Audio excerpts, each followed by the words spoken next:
నమస్తే, welcome to reflection news. నేను శర్మ. బెంగాల్లో రగడ, గోవులకు బర్త్ సర్టిఫికేట్ అడిగిన బీజేపీ ఎమ్మెల్యే. ఎందుకు అడిగింది? నూతనంగా ఎన్నికైన బీజేపీ ఎమ్మెల్యే రేఖా పాత్ర పశువులను తరలిస్తున్న ఒక వాహనాన్ని అడ్డగించి వాటికి బర్త్ సర్టిఫికేట్ చూపించాలంటూ చేసిన వ్యాఖ్యలు రాజకీయ దుమారం రేపాయి. ఆమె డిమాండ్పై అధికార తృణమూల్ కాంగ్రెస్ వ్యంగ్యాస్త్రాలు సంధించింది. ఏం వ్యంగ్యాస్త్రాలు? ఆ పార్టీ బతికే అంతనే. హింగల్గంజ్ నియోజకవర్గంలోని లెబుకాలి ప్రాంతంలో పశువుల లోడుతో వెళ్తున్న వాహనాన్ని ఎమ్మెల్యే రేఖా పాత్ర ఆపారు. అనంతరం వాహనంలోని పశువులను కిందకి దించి రోడ్డు పక్కన ఉన్న చెట్లు కట్టేశారు. వాటికి గడ్డి, నీళ్లు ఏర్పాటు చేశారు. ఈ సందర్భంగా రేఖా పాత్ర మాట్లాడుతూ అక్రమ పశువుల వ్యాపారులపై ముఖ్యమంత్రి సువేందు అధికారి కఠిన చర్యలకు ఆదేశించారని తెలిపారు.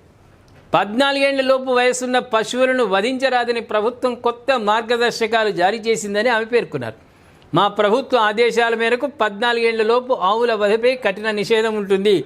ఎవరైనా అక్రమంగా ఆవులను రవాణా చేస్తూ పట్టుబడితే వారిని ఆపి ఆవుల బర్త్ సర్టిఫికేట్ చూపించమని అడుగుతాం.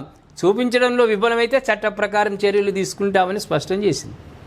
రేఖా పాత్ర వ్యాఖ్యలపై తృణమూల్ కాంగ్రెస్ స్పందించింది. టీఎంసీ ఎమ్మెల్యే కునాల్ ఘోష్ మాట్లాడుతూ బీజేపీ పాలిత డబుల్ ఇంజన్ రాష్ట్రాల్లో ఆవులకు జారీ చేసిన ఒక బర్త్ సర్టిఫికేట్నైనా గౌరవ శాసనసభ్యురాలు చూపించాలని కోరారు. బీజేపీ అలాంటి సర్టిఫికేట్ను చూపించగలిగితే ఆ ధృవీకరణ పత్రాలను ఎవరు జారీ చేశారో కూడా మేము తనిఖీ చేయాల్సి ఉంటుంది అంటూ ఆయన సెటైర్ వేశారు. మీ బొంద సెటైరు, మీ బోకే సెటైరు. మీరు ఆవులను వధించొద్దు, ఏ ఏజ్ అయినా సరే ఆవులను వధించొద్దు. ఆవు ముసల్లై చనిపోతే దహన సంస్కారాలు హిందువులు చేస్తారు. ఆవు చనిపోతే దహన సంస్కారాలు హిందువులు చేస్తారు. ఒక పద్ధతి ప్రకారం ఆవును వధించరాదు. ఎవడైనా వధిస్తే వానికి మరణ శిక్ష వేయాలి. చట్టంలో కూడా మార్పులు తేవాలి. ఆవును ఎందుకు చంపుతారే? ఏం అవసరం నీకు? గోమాత. మీ మేకలను చంపుకొని అది తినే ఆహారమే అన్నారు. కోళ్ళు మీ ఇష్టం, చేపలు మీ ఇష్టం, ఇంకేమేమో ఉంటాయి తినేటి, తినండి. వాటికి ఆబ్జెక్షన్ చెప్పేదే లేదు.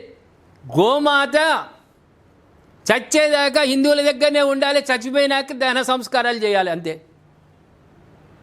ఎవడు కూడా ధైర్యం చేసి తరలిస్తే వాడికి కాళ్ళు చేతులు ఇరగొట్టాలి, వానికి ఉరిశిక్ష వేయాలి. గోవధ జరిగితే ఉరిశిక్ష వేయాలి.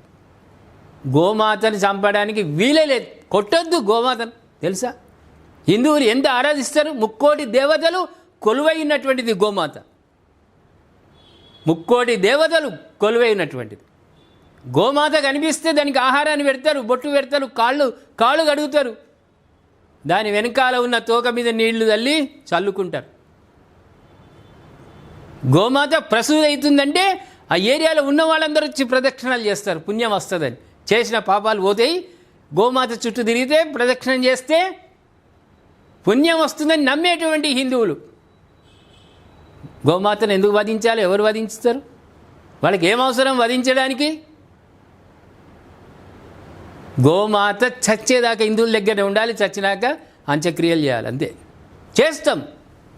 గోమాత అంటే అటువంటి స్థానం మా హృదయాలలో ఉన్నది.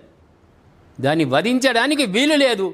ఎవడైనా అక్రమంగా తరలిస్తే వాడిని మొట్టమొదలు కాళ్ళు మొత్తం చేతులు అంది పక్కకు ఎట్టి పోలీసులకు అప్పచెప్పాలి. గోమాత విషయంలో ఎవడు తరలించినా కనికరించొద్దు. మనం కనికరించడానికి వీలే లేదు.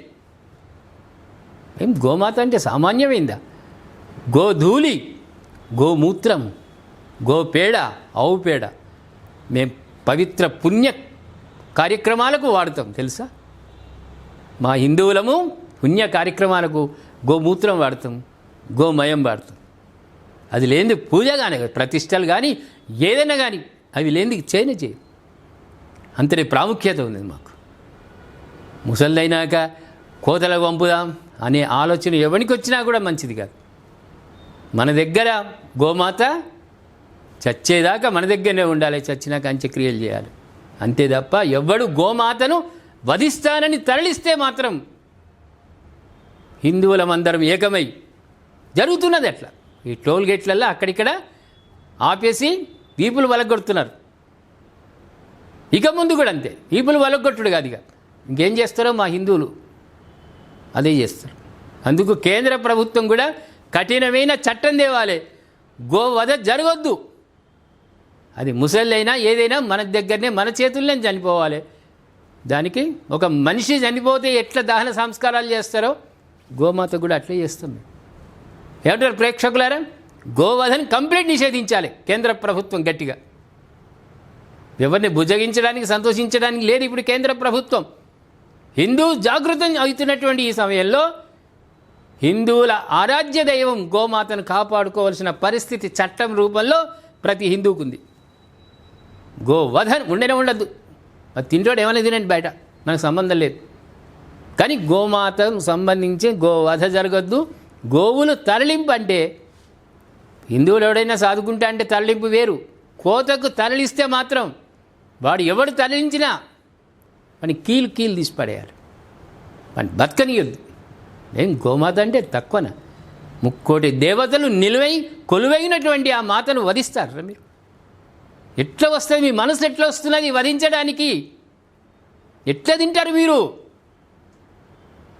మా గోవుల తెరువు రావద్దు ఎవరు. మా గోమాత మాకు దైవస్వరూపం. ఏమంటారు ప్రేక్షకులారా?